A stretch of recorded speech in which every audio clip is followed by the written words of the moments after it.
Baking time! For today's recipe, magbe-bake tayo ng orange marmalade bread. Kailangan natin ng 1 1/4 cup warm milk, 100 grams melted butter, salted itong ginamit ko, and then mag-add tayo ng 1 cup of white sugar. I-mix lang natin yan until mag-dissolve yung sugar. Add tayo ng 2 pieces of medium-sized eggs, 75 grams plain yogurt, half tablespoon vanilla extract. Haluin lang natin to until mag-combine lahat ng ingredients na inilagay natin. Kapag smooth na at wala na kayo nakikitang buo-buo, pwede na tayo maglagay ng flour, 2 3/4 cup itong gagamitin ko. Divide into 2 portion para hindi mahirapan na maghalo. Naisip ko na to, importante na salain nyo yung flour bago nyo ilagay sa wet ingredients. Kapag na-mix na, pwede nyo na ilagay yung remaining flour. Nag-add na din ako ng 1 tablespoon of baking powder. Kung unsalted yung butter na ginamit nyo, mag-add lang kayo ng 1/4 teaspoon of salt. Kapag no more visible of dry flour, pwede na tayo maglagay ng flavor, orange marmalade itong gagamitin ko. Medyo matamis na kasi to kaya 1/4 cup lang yung gagamitin ko. Kalahati lang muna inilagay ko, so i-mix nyo lang yan until mag-combine. Ngayon pa lang, amoy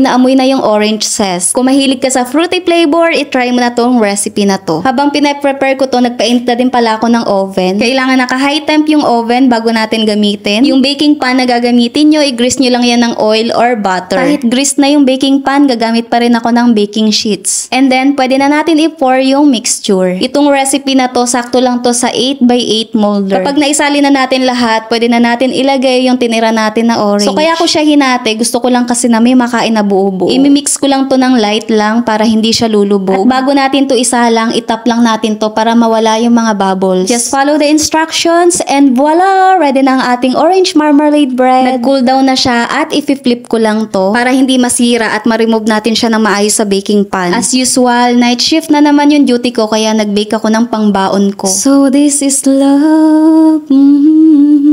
Napakabango. So ayan, i-remove na natin yung baking sheets. Soft lang yung texture niya sa baba. So i-flip ko lang ulit to. I-slice ko na nga siya para makita niyo yung loob. Yung ibabaw niya is slightly toasted. Tapos yung pinakaloob naman is super lambot. Ito nga yung lagi kong hinihintay kapag nagbe-bake ako. So dito sa tinapay na to, kita at ramdam mo yung flavor. Idagdag mo pa yung napakalambot at moist nung tinapay. And that's it for today's recipe. Please don't forget to follow, like, share, and subscribe.